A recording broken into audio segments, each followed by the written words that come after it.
So hello everyone, welcome to my channel study for you.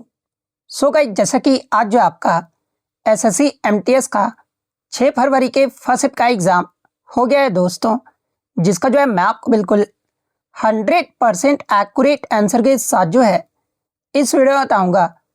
तो देख लेते हैं कि किस प्रकार की जो है आज आपके 6 फरवरी के फर्स्ट शिफ्ट के एग्ज़ाम में जो है प्रश्न पूछे गए हैं।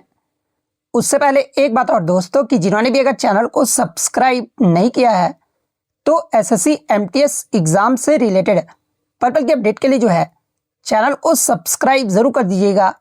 और बगल में ही आपको एक बेल आइकन यानी घंटे का निशान भी दिख रहा होगा, तो आप उसे भी जो है ज़रूर प्रेस कर दीजिएगा।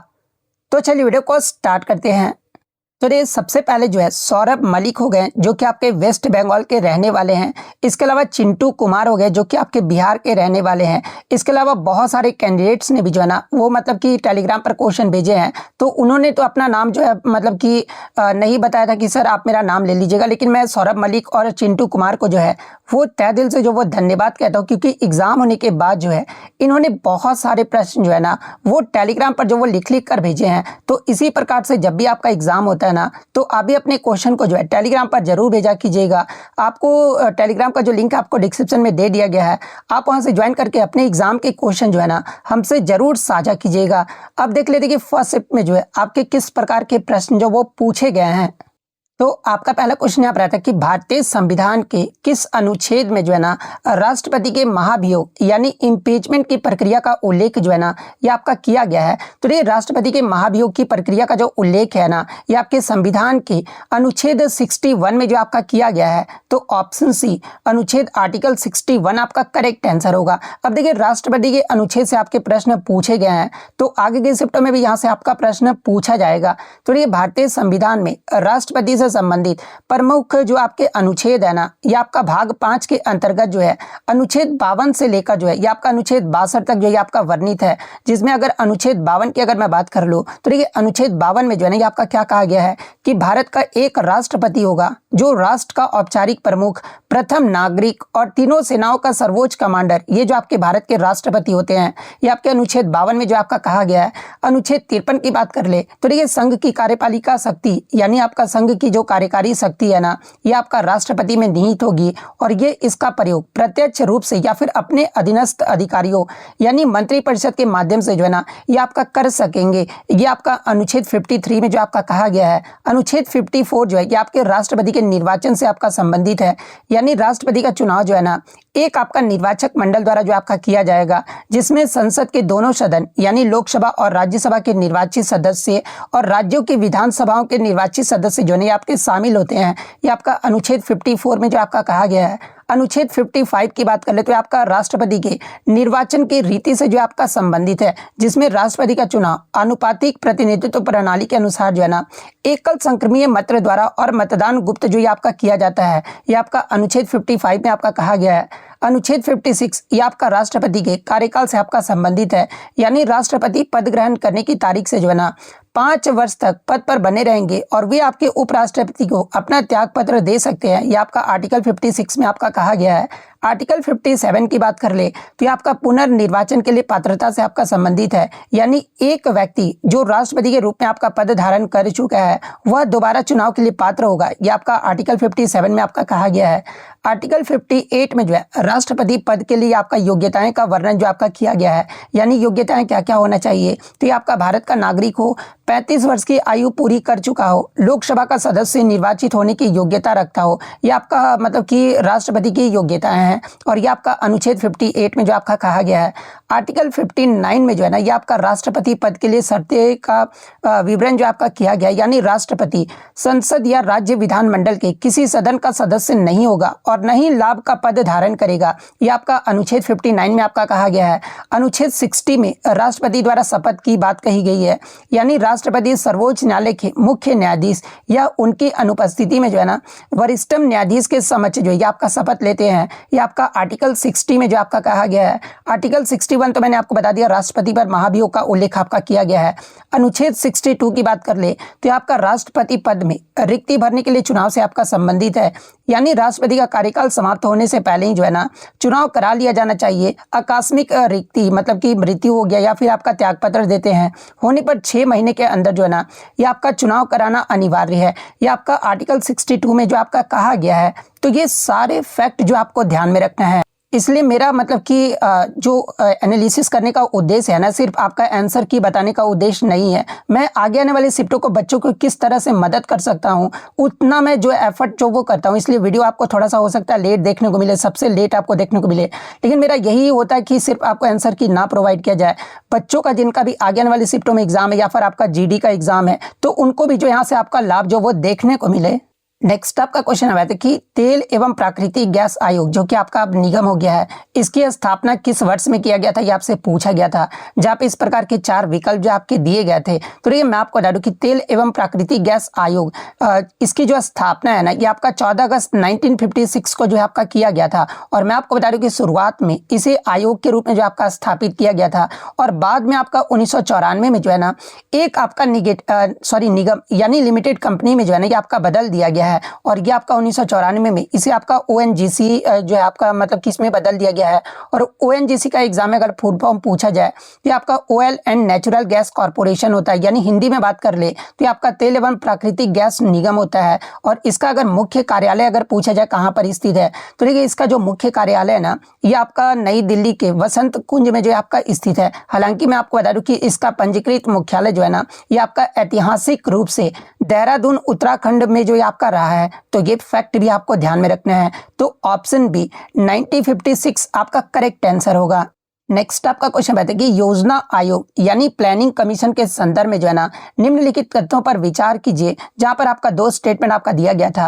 पहला स्टेटमेंट आपका दिया गया था ना कि योजना आयोग की जो स्थापना है ये आपका 1952 में हुआ था। सेकंड स्टेटमेंट आपका दिया गया था कि योजना आयोग का जो प्रमुख होता है ना ये आपके राष्ट्रपति होते हैं। ये आपके 2 स्टेटमेंट दिए गए थे और पूछा गया था कि दोनों कथन में से जो है ना कौन सा कथन जो आपका सही दिया गया है। जहां पे इस प्रकार के आपके 4 विकल्प जो आपके दिए गए थे। तो ये पहले अगर कथन की बात कर ले तो देखिए पहला जो कथन है ना ये आपका गलत है, क्योंकि योजना आयोग की जो स्थापना है ना ये 15 मार्च 1950 को जो है भारत सरकार के एक कार्यकारी प्रस्ताव यानी एग्जीक्यूटिव रिजोल्यूशन के माध्यम से जो आपका किया गया था, न कि आपका 1952 में जो है आपका किया गया था।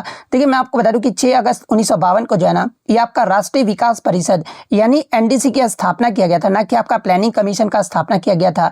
इसलिए पहला कथन तो आपका गलत हो जाएगा। दूसरा कथन भी जो है आपका गलत है, क्योंकि योजना आयोग के जो पदेन अध्यक्ष यानी एक्स ऑफिसियो जो चेयरमैन होते हैं ना ये भारत के प्रधानमंत्री होते हैं, ना कि आपके राष्ट्रपति होते हैं। और योजना आयोग के जो पहले आपके अध्यक्ष थे ये आपके पंडित जवाहरलाल नेहरू थे। तो मतलब कि दूसरा स्टेटमेंट भी आपका गलत हो गया है। तो option D none of the above आपका करेक्ट आंसर होगा। इसके अलावा अगर अन्य महत्वपूर्ण फैक्ट्स की अगर मैं बात कर लूँ तो देखिए ये जो आपका मतलब कि प्लानिंग कमीशन था ना एक आपका नॉन कॉन्स्टिट्यूशनल यानी आपका एक गैर संवैधानिक और गैर सांविधिक निकाय था।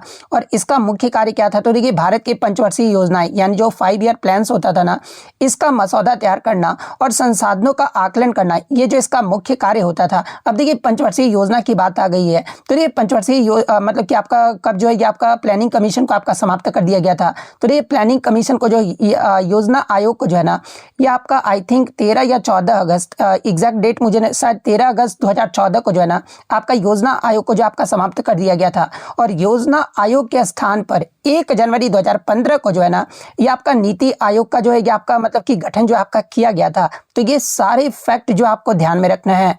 नेक्स्ट आपका क्वेश्चन बताइए the greatest my on story, ये जो पुस्तक है ना ये किसके द्वारा आपका लिखा गया, ये आपसे पूछा गया था। जहाँ पे इस प्रकार के 4 ऑप्शन जो वो दिए गए थे। तो ये द ग्रेटेस्ट माई मतलब कि ऑन स्टोरी ये जो आपका महान मुक्केबाज यानी बॉक्सर मोहम्मद अली की जो है ना ये आपका ऑटोबायोग्राफी है। तो ऑप्शन बी मोहम्मद अली आपका करेक्ट आंसर होगा। इसके अलावा मैं आपको बता दूं कि the greatest my on story ये जो आपका पुस्तक है ये आपका 1975 में आपका प्रकाशित किया गया था। और ये जो पुस्तक है ना ये आपके रिचर्ड डरहम के सहयोग से जो है ये आपका लिखा गया था। तो ये फैक्ट भी आप ध्यान में रखिएगा। नेक्स्ट आपका क्वेश्चन यहाँ पर था कि 2019 में जारी 20 रुपए के नए सिक्के का जो है ना कुल वजन जो है आपका कितना है। पता नहीं एडिक्विटी 20 रुपए के सिक्के से जो है इसको क्या लगा हुआ है। अब तक तीसरी बार जो है ना 20 रुपए के सिक्के से जो आपका प्रश्न पूछा गया है। तो ये मैं आपको बता दूं कि भारत सरकार ने मार्च 2019 में जो है ना 20 रुपए का नया सिक्का जो आपका पेश किया था। और इस सिक्के की विशेषता आपका क्या क्या रहा था, क्योंकि यहाँ से आपके एग्जाम प्रश्न पूछे जा रहे हैं, तो एक्स्ट्रा फैक्ट आप जरूर देखा जाइएगा। तो देखिए, इस सिक्के का जो कुल वजन है ना, ये आपका 8.54 ग्राम है। इसके अगर शेप यानी आकार की बात कर ले तो ये जो आपका सिक्का है ना, ये आपका डोडेकेगोन यानी 12 कोणीय आकार का, जो कि आपका कल पूछा गया था प्रीवियस शिफ्टों में। यानी इसमें जो है ना, यानी 20 रुपए के सिक्के में जो है आपके 12 किनारे हैं। और इसका अगर व्यास यानी डायमीटर अगर पूछा जाए तो देखिए, इसका जो व्यास है ना, ये आपका 27 मिलीमीटर है। कंपोजिशन यानी धातु संरचना के बारे में पूछा जाए तो देखिए, ये जो आपका एक बाई मेटेलिक यानी द्विधात्विक सिक्का है। और बाहरी रिंग का जो है ना, ये आपका मतलब कि इसमें आपका 65% तांबा, 15% जस्ता और 20% जो है आपका निकेल है। वहीं अगर सेंट्रीमेंट में यानी आंतरिक हिस्सा में अगर पूछा जाए तो इसमें आपका 75% तांबा, 20% जस्ता और 5% जो आपका निकेल है। तो ये सारे फैक्ट जो आपको ध्यान में रखना है। तो 8.54 ग्राम ऑप्शन बी में आपका दिया गया है, तो ऑप्शन बी आपका करेक्ट आंसर होगा। नेक्स्ट आपका क्वेश्चन यहाँ पर था कि स्टेट बैंक ऑफ मैसूर का भारतीय स्टेट बैंक में जो विलय है ना, ये किस वर्ष में हुआ था, ये आपसे पूछा गया था। जहां पे इस प्रकार के 4 विकल्प जो आपके दिए गए थे। तो देखिए, स्टेट बैंक ऑफ मैसूर का भारतीय स्टेट बैंक में जो आधिकारिक विलय है ना, ये आपका 1 अप्रैल 2017 को हुआ था। तो ऑप्शन सी 2017 आपका करेक्ट आंसर होगा। इसके अलावा मैं आपको बता दूं कि ये आपका केवल अकेले बैंक का विलय नहीं था। 1 अप्रैल 2017 को जो है ना, एसबीआई के 5 सहयोगी बैंक यानी एसोसिएट बैंक्स और भारतीय महिला बैंक्स का जो है ना, एक साथ आपका एसबीआई में जो आपका विलय किया गया था। और वो आपके 5 एसोसिएट बैंक्स यानी 5 सहयोगी बैंक कौन कौन से थे, तो एक आपका स्टेट बैंक ऑफ मैसूर था, जो कि आपका पूछा गया था। सेकंड आपका state bank of Bikaner and Jaipur रहा था। थर्ड आपका स्टेट बैंक ऑफ त्रावणकोर रहा था। फोर्थ आपका स्टेट बैंक ऑफ पटियाला रहा था। और फिफ्थ आपका स्टेट बैंक ऑफ हैदराबाद रहा था। तो ये पॉइंट भी आप ध्यान में रखिएगा।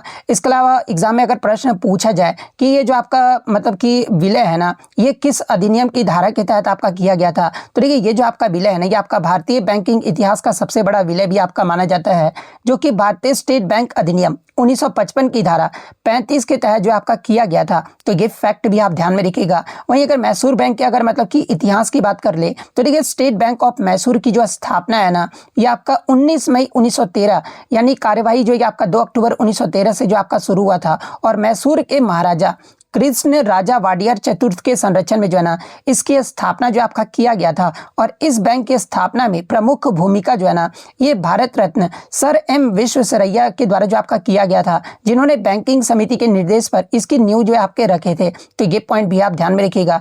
इसके अलावा मैं आपको बता दूं कि 1 अप्रैल 2019 को जो है ना, एग्जाम में पूछा भी जाता कि 1 अप्रैल 2019 को किन 2 बैंकों का विलय जो है ना, ये आपका बैंक ऑफ बड़ौदा में जो आपका कर दिया गया था। तो देखिए, 1 अप्रैल 2019 को विजया बैंक और देना बैंक, ये दोनों बैंक का जो विलय है ना, ये आपका बैंक ऑफ बड़ौदा में जो आपका कर दिया गया था। तो ये पॉइंट भी आप ध्यान में रखिएगा।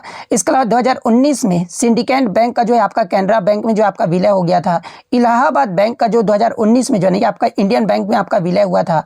आंध्रा बैंक और कॉर्पोरेशन बैंक का 2019 में यूनियन बैंक ऑफ इंडिया में जो आपका विलय हो गया था। तो ये सारे फैक्ट जो आपको ध्यान में रखना है।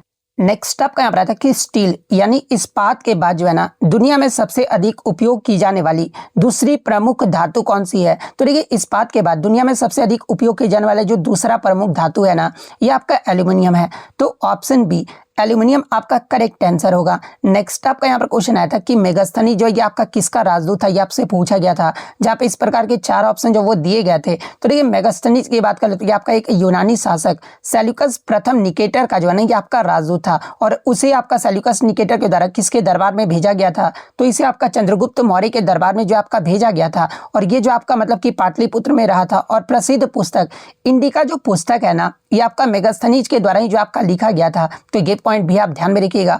तो ऑप्शन बी सेल्यूकस निकेटर आपका करेक्ट आंसर होगा। नेक्स्ट आपका यहाँ पर आता है कि क्रिकेट में पॉपिंग क्रीज शब्द का जो प्रयोग है ना, ये किसके लिए किया जाता है, ये आपसे पूछा गया था। जहां पे इस प्रकार के 4 विकल्प जो आपके दिए गए थे। तो देखिए, मैं आपको बता दूं कि क्रिकेट के खेल में पॉपिंग जो क्रीज होता है ना, ये आपका वह रेखा होता है जो स्टंप्स के सामने और समानांतर खींची जाती है। और इसके मुख्य बिंदु आपके कौन कौन से होते हैं, तो देखिए, ये आपका मतलब कि पॉपिंग क्रीज आपका यह वह रेखा होता है ना, जो बल्लेबाज के सुरक्षित क्षेत्र को जो आपका निर्धारित करता है। यदि बल्लेबाज का बल्ला या फिर पैर इस रेखा के अंदर अगर नहीं होता ना, तो आपका विकेट जो वो गिर जाता है या फिर उसे आपका रन आउट या फिर स्टंप आउट जो है आपका माना जा सकता है। इसके अलावा पॉपिंग क्रीज स्टंप से अगर मतलब कि इसका दूरी पूछा जाए कि कितना होता है, तो देखिए पॉपिंग क्रीज आपका स्टंप से यानी बॉलिंग क्रीज से जो है ना ये आपका 4 फीट यानी 1.22 मीटर की दूरी पर जो ये आपका होता है। तो ये पॉइंट भी आप ध्यान में रखिएगा। यानी ये जो आपका पॉपिंग क्रीज शब्द का जो प्रयोग है ये किसके लिए किया जाता है, तो ये आपका क्रीज के लिए जो आपका किया जाता है। तो ऑप्शन सी क्रीज आपका करेक्ट आंसर होगा। नेक्स्ट आपका यहाँ पर आता है कि निम्नलिखित में से किस खिलाड़ी को आमतौर पर जो है ना हेलमेट पहनने की आवश्यकता नहीं होती, ये आपसे पूछा गया था, जहाँ पे इस प्रकार के 4 विकल्प जो आपके दिए गए थे। तो देखिए मैं आपको बता दूं कि क्रिकेट बॉलर जो आपके मतलब कि क्रिकेट में गेंदबाजी करते समय गेंदबाज को जो है ना ये आपका हेलमेट पहनने की आवश्यकता नहीं होती है, और ऑप्शन में आपका क्रिकेट बॉलर आपका दिया गया था। तो ऑप्शन सी क्रिकेट बॉलर आपका करेक्ट आंसर होगा। नेक्स्ट आपका यहाँ पर आता है कि लक्षद्वीप समूह किस महासागर या फिर सागर में स्थित है, कि आपसे पूछा गया था, जहाँ पे इस प्रकार के 4 विकल्प जो आपके दिए गए थे। तो देखिए लक्षद्वीप की बात कर लेते हैं, आपका अरेबियन सी यानी अरब सागर में जो है आपका स्थित है। तो ऑप्शन बी अरेबियन सी आपका करेक्ट आंसर होगा। अब देखिए लक्षद्वीप से प्रश्न पूछा गया तो इसके बारे में आगे की शिफ्ट में आपका प्रश्न पूछा जाएगा। तो देखिए लक्षद्वीप जो आपका भारत का सबसे छोटा आपका केंद्र शासित प्रदेश है, और इसकी मुख्य विशेषता क्या क्या है। तो देखिए भौगोलिक स्थिति की अगर सबसे पहले मैं बात कर लूँ तो ये आपका भारत के दक्षिण पश्चिम तट से यानी केरल तट से लगभग जो है ना आपका 200 से 440 किलोमीटर दूर अरब सागर में जो ये आपका स्थित है। इसके अगर कोरल आइसलैंड यानी प्रवाल द्वीप की बात कर ले तो देखिए लक्षद्वीप की जो सबसे बड़ी विशेषता आपका ये है ना कि ये जो आपका एटोल्स या फिर प्रवाल भित्ति यानी कोरल से बना जो ये आपका द्वीप समूह है, और इस समूह में कुल द्वीपों की संख्या कितनी है। तो देखिए इस समूह में कुल आपके 36 द्वीप हैं, जिनमें से केवल 10 द्वीपों पर जो है ना ये आपका मानव आबादी जो आपका रहता है। लक्षद्वीप की अगर राजधानी पूछा जाए तो ये आपका कवरत्ती है, और क्षेत्रफल पूछा जाए तो देखिए इसका जो कुल क्षेत्रफल है ना ये मात्र आपका 32 वर्ग किलोमीटर है, जो इसे भारत का सबसे छोटा केंद्र शासित प्रदेश भी जो आपका बनाता है। और निकटतम राज्य की बात कर ले तो ये जो आपका केरल के जो है ना मालाबार तट के सबसे नजदीक स्थित है, और इसका जो उच्च न्यायालय भी जो है ये आपका केरल यानी कोची में ही है। तो ये सारे फैक्ट जो आपको ध्यान में रखना है। नेक्स्ट आपका यहाँ पर आता है कि महामस्तक अभिषेक का जो आयोजन है ना मुख्य रूप से किस राज्य में आपका किया जाता है, जहाँ पे इस प्रकार के 4 विकल्प जो आपके दिए गए थे। तो देखिए महामस्तक अभिषेक की बात कर ले तो ये आपका जैन धर्म का जो है ना एक आपका अत्यंत महत्वपूर्ण और भव्य उत्सव है, और इसके प्रमुख बिंदु की बात कर ले तो देखिए ये जो आपका उत्सव है ना ये कर्नाटक के हासन जिले में स्थित श्रवण बेलगोला में जो ये आपका आयोजित किया जाता है। और ये जो आपका महोत्सव ये आपका भगवान गोमतेश्वर बाहुबली की 57 फीट ऊंची विशाल प्रतिमा के अभिषेक के लिए जो आपका मनाया जाता है, और ये आपका दुनिया का जो है ना सबसे बड़ी एकल पत्थर यानी मोनोलिथिक से बनी प्रतिमाओं में से जो है एक जो है आपका माना जाता है। और ये आपका उत्सव प्रत्येक 12 वर्ष के अंतराल पर जो है ना एक बार जो है आपका आयोजित किया जाता है। और पिछला जो आपका महामस्तिष्क अभिषेक का जो मतलब कि उत्सव है ये आपका 2018 में जो आपका किया गया था। और प्रक्रिया की बात करें तो देखिए अभिषेक के दौरान जो है ना प्रतिमा पर आपका दूध, केसर, हल्दी, चंदन, सोने और चांदी के सिक्के और बहुमूल्य रत्नों की वर्षा भी जो आपका किया जाता है। और इतिहास की बात करें तो देखिए इस प्रतिमा का जो निर्माण है ना ये आपका 10वीं शताब्दी में यानी 981 ईस्वी में जो है ना ये आपके गंगा राजवंश के मंत्री और सेनापति चामुंड राय के द्वारा जो आपका करवाया गया था। तो ये फैक्ट भी आप ध्यान में रखिएगा। यानी जो आपका महामस्तक अभिषेक का जो आयोजन है ना यानी महोत्सव का जो आयोजन है ये आपका कर्नाटक राज्य में जो आपका किया जाता है। तो ऑप्शन सी कर्नाटक आपका करेक्ट आंसर होगा। नेक्स्ट आपका यहाँ पर आता है कि वर्ष 1932 में महात्मा गांधी जी के द्वारा जो है ना किस आंदोलन को दोबारा यानी द्वितीय चरण जो आपका शुरू किया गया था, ये आपसे पूछा गया था, जहाँ पे इस प्रकार के 4 विकल्प जो आपके दिए गए थे। तो देखिए मैं आपको बता दूं कि 1932 में महात्मा गांधी जी के द्वारा जो है ना ये आपका जो सिविल डिसोबीडियंस मूवमेंट था यानी सविनय अवज्ञा आंदोलन था ना इसे आपका दोबारा जो आपका शुरू किया गया था, जिसमें अगर पहले चरण की बात कर ले तो देखिए सविनय अवज्ञा आंदोलन की जो शुरुआत है ना ये आपका 1930 में दांडी मार्च के साथ जो आपका किया गया था। हालांकि 1931 में मैं आपको बता दूं कि गांधी इरविन समझौते के बाद इसे जो आपका स्थगित कर दिया गया था, ताकि गांधी जी लंदन में दूसरे गोलमेज सम्मेलन में जो है ना ये आपका भाग ले सके। और दूसरा गोलमेज दोबारा शुरुआत कब किया गया था, तो देखिए गोलमेज सम्मेलन के विफल होने और ब्रिटिश सरकार द्वारा दमनकारी नीति जारी रखने के कारण जो है ना गांधी जी के द्वारा जनवरी 1932 में जो है भारत लौटते ही इस आंदोलन का दूसरा चरण जो है ना ये आपका शुरू कर दिया गया था। तो ऑप्शन में आपका सिविल डिसोबीडियंस मूवमेंट आपका दिया गया था। तो ऑप्शन बी सविनय अवज्ञा आंदोलन आपका करेक्ट आंसर होगा। नेक्स्ट आपका यहाँ पर आता है कि अंतर्राष्ट्रीय अंतरिक्ष स्टेशन 24 घंटे में जो है ना पृथ्वी के कितने चक्कर लगाता है, ये आपसे पूछा गया था। जहाँ पे इस प्रकार के 4 विकल्प जो आपके दिए गए थे। तो देखिए मैं आपको बता दूं कि अंतर्राष्ट्रीय जो आपका अंतरिक्ष स्टेशन है ना, ये आपका हर 24 घंटे में पृथ्वी के लगभग जो है 15.5 से लेकर 16 चक्कर जो है ना आपका लगाता है। यानी सरल शब्दों में अगर मैं कहना चाहूँ कि ये आपका 24 घंटों में जो है ना ये आपका 16 बार पृथ्वी की परिक्रमा जो ये आपका पूरी करता है। और अगर इसके मतलब कि समय की बात करें तो देखिए इसे पृथ्वी का जो है ना एक पूरा चक्कर लगाने में लगभग आपका 90 से 93 मिनट का समय जो है आपका लगता है। तो ऑप्शन में आपका 16 चक्कर आपका दिया गया था, तो ऑप्शन सी 16 ऑर्बिट आपका करेक्ट आंसर होगा। अब देखिए बहुत सारे बच्चे ये कमेंट्स करते हैं कि सर करंट अफेयर से कितने क्वेश्चन पूछे जा रहे हैं, तो मात्र आपका 1 से 2 क्वेश्चन ही जो है ना आपके करंट अफेयर से पूछे जा रहे हैं। बहुत जगह मैंने देखा कि आपको गुमराह किया जा रहा है, 7 से 8 प्रश्न करंट अफेयर्स के पूछे जा रहे हैं। ऐसा कुछ भी नहीं, 1 से ज़्यादा शायद ही किसी शिफ्ट में आपका 2 प्रश्न हो सके हार्डली, तो 1 से 2 प्रश्न ही आपके करंट अफेयर से जो वो पूछे जा रहे हैं। ज़्यादा आपका हिस्ट्री और स्टैटिक जीके से ही जो वो आपका पूछा जा रहा है। एक आपका करंट अफेयर्स में प्रश्न आया था कि अगस्त 2025 तक के आंकड़ों के अनुसार भारत की पंचायती राज संस्थाओं में जो है ना निर्वाचित महिला प्रतिनिधियों की संख्या कितने लाख से अधिक हो गया, ये आपसे पूछा गया था। जहाँ पे इस प्रकार के 4 विकल्प जो आपके दिए गए थे। तो देखिए मैं आपको बता दूं कि भारत सरकार और पत्र सूचना कार्यालय यानी पीआईबी द्वारा जो आपका जो नवीनतम जो आंकड़ा जारी किया गया था ना, इसमें भारत में वर्तमान में जो है 14.5 लाख से अधिक निर्वाचित महिला प्रतिनिधि है। और ये जो संख्या नहीं, ये भारत के पंचायती राज संस्थाओं में जो है कुल निर्वाचित प्रतिनिधियों का लगभग 46% है।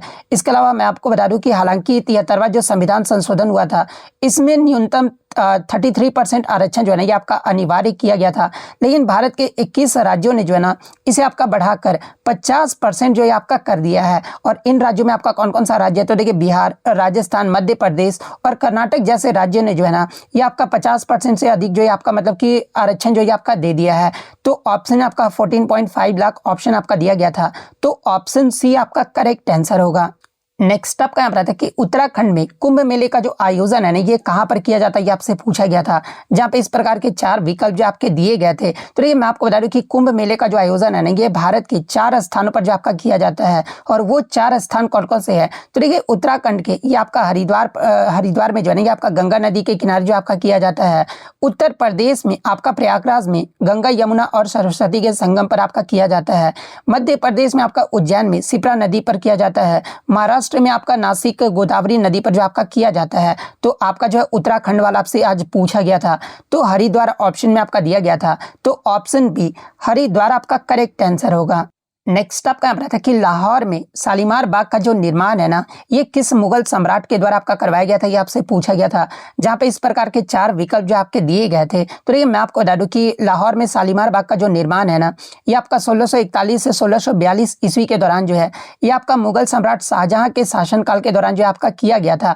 तो शाहजहां ऑप्शन में आपका दिया गया था, तो ऑप्शन सी शाहजहां आपका करेक्ट आंसर होगा। इसके अलावा मैं आपको बता दूं कि शालीमार बाग को जो है ना ये आपका 1981 यानी 1981 में जो है यूनेस्को विश्व धरोहर स्थल भी जो आपका घोषित किया गया है। तो ये पॉइंट भी आप ध्यान में रखिएगा। और विशेष नोट आप ये ध्यान रखिएगा क्योंकि बच्चे इसमें बहुत ज़्यादा जो है आपके भ्रमित रहते हैं। जैसे कि एक आपका श्रीनगर कश्मीर में भी जो आपका शालीमार बाग है। तो देखिए जो आपका श्रीनगर कश्मीर में स्थित जो शालीमार बाग है ना इसका जो निर्माण है ये शाहजहां के पिता जहांगीर के द्वारा जो आपका करवाया गया था। इसलिए मतलब कि अक्सर बच्चे जो है ना दोनों में आपका मतलब कि भ्रमित रहते हैं। जब आपसे श्रीनगर कश्मीर वाला पूछा जाना तो ये आपका जहांगीर के द्वारा करवाया गया था, और जब आपसे लाहौर के शालीमार बाग के बारे में पूछा जाए तो शाहजहां फिर आपका करेक्ट आंसर होगा। तो आपको जो वो ध्यान रखना है। नेक्स्ट आपका यहाँ पर आता है कि फेफड़ों से ऑक्सीजन युक्त रक्त यानी ऑक्सीजनेटेड ब्लड जो है ना हृदय के बाएं आलिंद यानी लेफ्ट आर्टियम में किसके माध्यम से आता है, ये आपसे पूछा गया था। जहाँ पे इस प्रकार के 4 विकल्प जो आपके दिए गए थे। तो एक ऑप्शन में आपका जो है पल्मेंट्री वेन आपका दिया गया था यानी फुसफुस सीरा आपका दिया गया था। तो देखिए ये जो आपका शरीर का एकमात्र ऐसी आपका सीरा होता है ना जो ऑक्सीजन युक्त यानी शुद्ध रक्त जो है आपका ले जाता है, और ये फेफड़ों से जो है ना ताजा ऑक्सीजन लेकर जो है रक्त को हृदय के बाएं आलिंद यानी लेफ्ट एट्रियम में जो है ना ये आपका पहुंचाता है। तो ये जो कार्य करता है ये कौन करता है, तो ये आपका फुसफुस सीरा करता है। तो ऑप्शन बी पल्मोनरी वेन आपका करेक्ट आंसर होगा। और इसके विपरीत में आपको बता दूं कि पल्मोनरी जो आपका आर्टरी होता है ना यानी फुसफुस जो धमनी होता है ये आपका हृदय के दाहिने हिस्से से आपका अशुद्ध यानी कार्बन डाइऑक्साइड युक्त रक्त को जो है ना ये शुद्ध होने के लिए फेफड़ों तक जो आपका ले जाता है। तो ये फैक्ट भी आपको ध्यान में रखना है। नेक्स्ट आपका क्वेश्चन बताया कि दमित्री मेंडलीव ने अपनी आवर्त सारणी में जो है ना तत्वों को मुख्य रूप से किस आधार पर आपका व्यवस्थित किया था, ये आपसे पूछा गया था। जहां पे इस प्रकार के 4 ऑप्शन जो आपके दिए गए थे। तो देखिए मैं आपको बता दूं कि रूसी रसायनज्ञ दमित्री मेंडलीव ने जो है ना 1869 में जो है अपनी पेरियोडिक टेबल यानी आवर्त सारणी जो है आपके प्रस्तुत किए थे।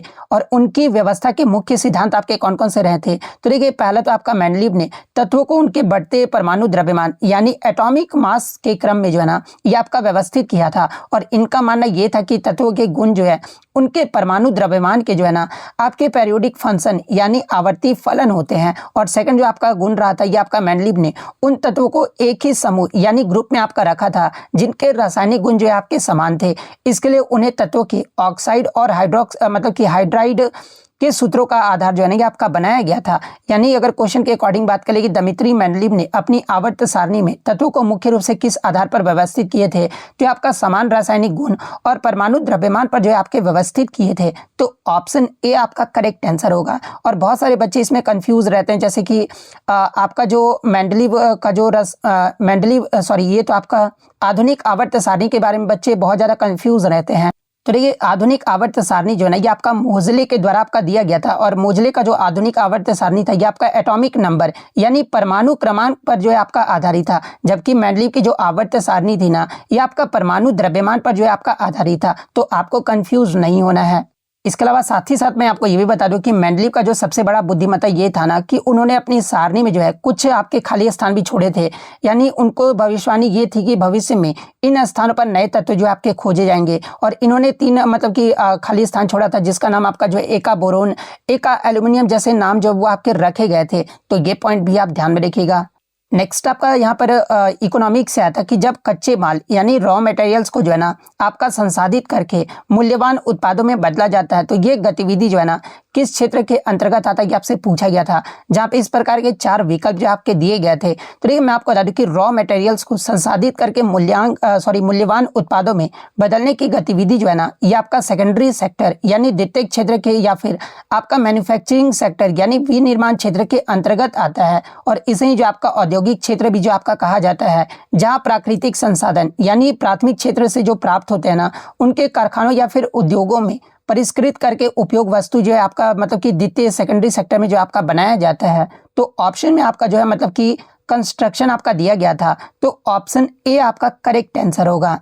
नेक्स्ट आपका इंग्लिश में जो है 1 वर्ड सब्स्टिट्यूशन से आपका प्रश्न पूछा गया था कि व्हाट इज ए पर्सन और believe called who believes that God is present everywhere या फिर God and the universe are identical. ये आपका 1 वर्ड सब्स्टिट्यूशन में पूछा गया था। तो देखिए इसका हिंदी में मतलब क्या होता है कि उस व्यक्ति या विचारधारा को क्या कहा जाता है जो ये मानता है कि ईश्वर हर जगह मौजूद होता है या फिर ईश्वर और ब्रह्मांड एक ही है।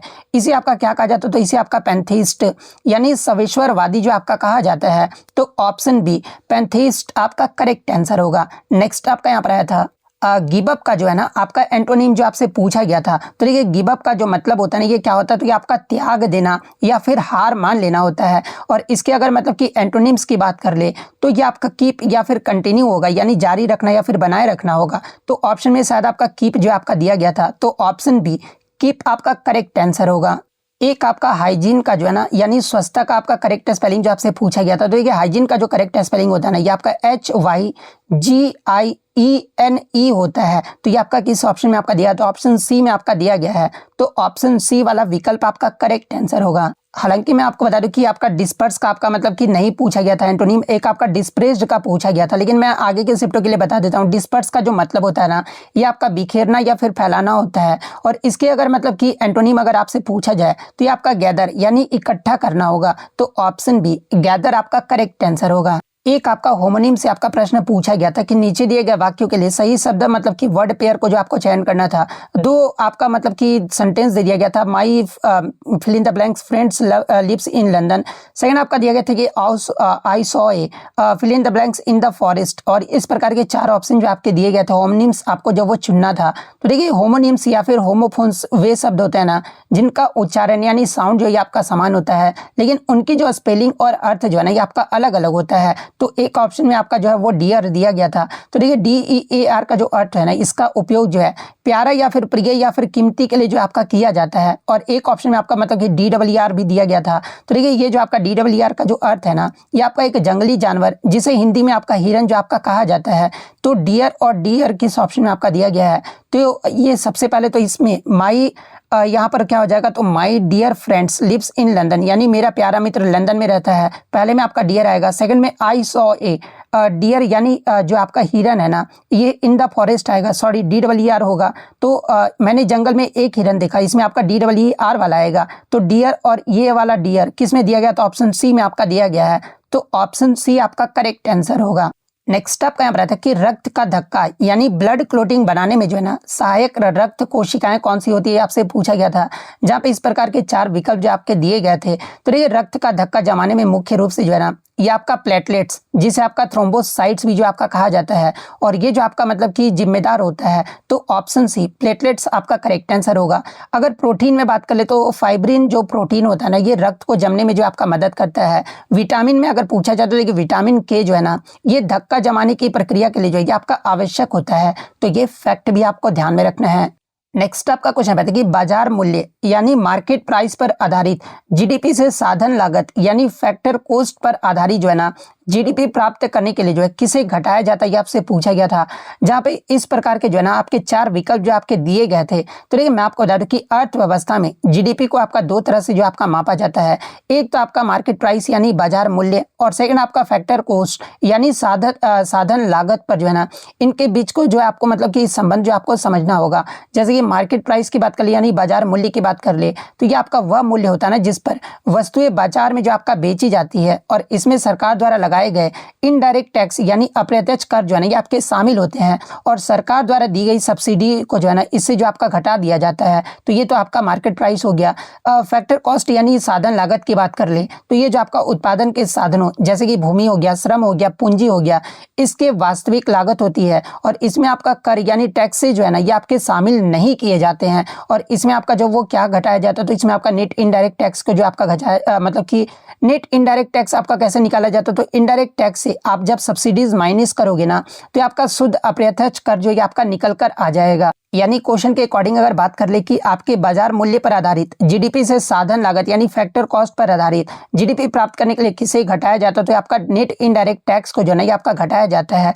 तो ऑप्शन सी शुद्ध अप्रत्यक्ष कर आपका करेक्ट आंसर होगा। इसके अलावा अगर अन्य फॉर्मूले की अगर मैं बात कर लूँ महत्वपूर्ण सूत्र की, तो देखिए मार्केट प्राइस इक्वल टू क्या होता है, तो factor cost plus net indirect tax होता है। और फैक्टर कॉस्ट इक्वल टू क्या होता है, तो market price minus indirect taxes minus subsidies होता है। तो ये महत्वपूर्ण सूत्र भी आप ध्यान में रखिएगा। नेक्स्ट आपका फिर इंग्लिश में आपका डिप्रेस्ड का जो है ना, आपका एंटोनिम जो आपसे पूछा गया था। तो देखिए डिप्रेस्ड का जो मतलब होता है, ये आपका उदास या फिर दुखी होता है। और इसका जो सही एंटोनिम होगा ना, ये आपका चीरफुल होगा। चीरफुल का मतलब आपका हंसमुख या फिर प्रसन्न होता है। तो ऑप्शन बी चीरफुल आपका करेक्ट आंसर होगा। नेक्स्ट आपका यहाँ पर आता है कि सामान्य मृत्यु दर यानी क्रूड डेथ रेट की जो गणना है ना, प्रति कितने व्यक्तियों पर आपका किया जाता है, ये आपसे पूछा गया था। तो ये सामान्य मृत्यु दर की जो गणना है ना, ये आपके प्रत्येक 1000 मतलब कि प्रति 1000 व्यक्ति पर जो है ना, ये आपका किया जाता है। तो ऑप्शन बी प्रति 1000 व्यक्ति आपका करेक्ट आंसर होगा। इसके अलावा शिशु मृत्यु दर के बारे में अगर पूछा जाए यानी इन्फेंट मोर्टेलिटी रेट के बारे में पूछा जाए, तो ये शिशु मृत्यु दर की जो गणना है ना, ये भी आपका प्रति 1000 जीवित जन्मों यानी लाइव बर्थ पर जो है आपका किया जाता है। और इसका एक मतलब कि एक्सेप्शन भी है कि जब आपसे मातृ मृत्यु दर पूछा जाए ना, यानी मैटरनल मोर्टेलिटी जो आपका रेशियो पूछा जाए, तो देखिए इसकी जो गणना है ना, ये आपका आमतौर पर जो है 1 लाख जीवित जन्मों पर जो है आपका किया जाता है, ना कि आपका 1000 पर किया जाता है। तो ये आप मतलब कि ये फैक्ट भी जो आप ध्यान में रखिएगा। फिर आपका जो है जुबिलेंट का जो आपका करेक्ट स्पेलिंग जो आपसे पूछा गया था। तो देखिए जुबिलेंट का जो मतलब होता है कि आपका उल्लासित या फिर आपका जो है अत्यधिक प्रसन्न होता है। तो जुबिलेंट का जो आपका करेक्ट स्पेलिंग होता है वो क्या होता है, तो JUBILANT होता है। तो ये आपका किस ऑप्शन में आपका दिया गया है, तो ऑप्शन बी में जो आपका दिया गया है। तो ऑप्शन बी आपका करेक्ट आंसर होगा। नेक्स्ट आपका क्वेश्चन बताइए 1772 की नई न्याय प्रणाली के तहत जो है ना प्रत्येक जिले में कौन से 2 न्यायालय जो आपके स्थापित किए गए थे, आपसे पूछा गया था, जहां पे इस प्रकार के 4 विकल्प जो आपके दिए गए थे। तो ये मैं आपको बता दूं कि 1772 में तत्कालीन गवर्नर जनरल वारेन हेस्टिंग्स ने जो है ना प्रशासन में सुधार के लिए जो है आपके नई जो न्यायिक योजना है ना ये आपका पेश जो वो किए थे, और इसी के द्वारा आपका 2 न्यायालय जो आपका स्थापित किया गया था। और 2 न्यायालय कौन कौन से थे, तो ये आपका देखिए, एक तो आपका जो है दीवानी अदालत था, और सेकंड आपका जो वो फौजदारी अदालत था, जिसमें सबसे पहले अगर सिविल कोर्ट यानी दीवानी अदालत की बात कर ले तो ये आपका संपत्ति, शादी और व्यापार जैसे नागरिक मामलों की जो है ना ये आपकी सुनवाई करते थे, और इसका मुखिया जो है आपका जिला कलेक्टर होता था। इसके अलावा अगर क्रिमिनल कोर्ट यानी फौजदारी अदालत की बात कर ले तो ये आपका चोरी, हत्या और मारपीट जैसे आपराधिक मामलों की जो है ना ये आपका सुनवाई करता था, और ये जो आपका अदालत है एक काजी और मुफ्ती के अधीन होता था, लेकिन कलेक्टर जो है ना इसकी निगरानी जो ये आपके करते थे। तो ये फैक्ट भी आप ध्यान में रखिएगा। तो दीवानी अदालत और फौजदारी अदालत किस ऑप्शन में, तो ऑप्शन ए में जो आपका दिया गया है, तो ऑप्शन ए आपका करेक्ट आंसर होगा। एक क्वेश्चन आपका बहुत बड़ा मतलब कि क्वेश्चन पूछा गया था कि एक समग्र और टिकाऊ कृषि प्रणाली क्या है जो मिट्टी के स्वास्थ्य, जैव विविधता और पारिस्थितिकी तंत्र के संतुलन को बढ़ाते हुए जो है फसलों और पशुधन का उत्पादन करती है। ये आपका सिंथेटिक इनपुट जैसे उर्वरक, कीटनाशक, एंटीबायोटिक्स और जीएमओ के उपयोग से जो है ये आपका बचती है, और उत्पादकता बनाए रखने के लिए जो है प्राकृतिक प्रक्रियाओं और जैविक कचरे पर आपका निर्भर करती है।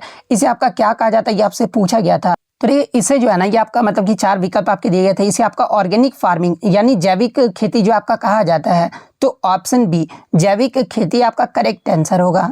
और देखिए जो आपका इंग्लिश में जो आपका क्वेश्चन रहा था, 5 क्वेश्चन जो आपके पैसेज जो वो पूछे गए थे, इसमें आपका एक्टिव पैसिव से भी जो आपका पूछा गया था। तो देखिए लगभग जो मैंने आपको जीके जीएस के 25 क्वेश्चन आपको दे दिया है, इंग्लिश के भी लगभग आपको मतलब कि 20 क्वेश्चन आपको देने का प्रयास किया है, तो 45 क्वेश्चन आपको ला कर दिया हूँ। तो इसके लिए, इस एफर्ट के लिए जो आप लाइक जरूर कर दीजिएगा, और जब भी आपका इस प्रकार से एग्जाम होता है तो अभी अपने क्वेश्चन को जो है टेलीग्राम पर जरूर भेजा कीजिएगा। टेलीग्राम का जो लिंक है आपको डिस्क्रिप्शन में दे दिया गया है, आप ज्वाइन करके जो वो जरूर भेज दिया कीजिएगा। अगर मतलब कि चैनल पर नए हो तो इसी तरह रियल एनालिसिस पाने के लिए जो है चैनल को सब्सक्राइब जरूर कर दीजिएगा। तो मिलते हैं नेक्स्ट वीडियो में, तब तक thank you, all the best.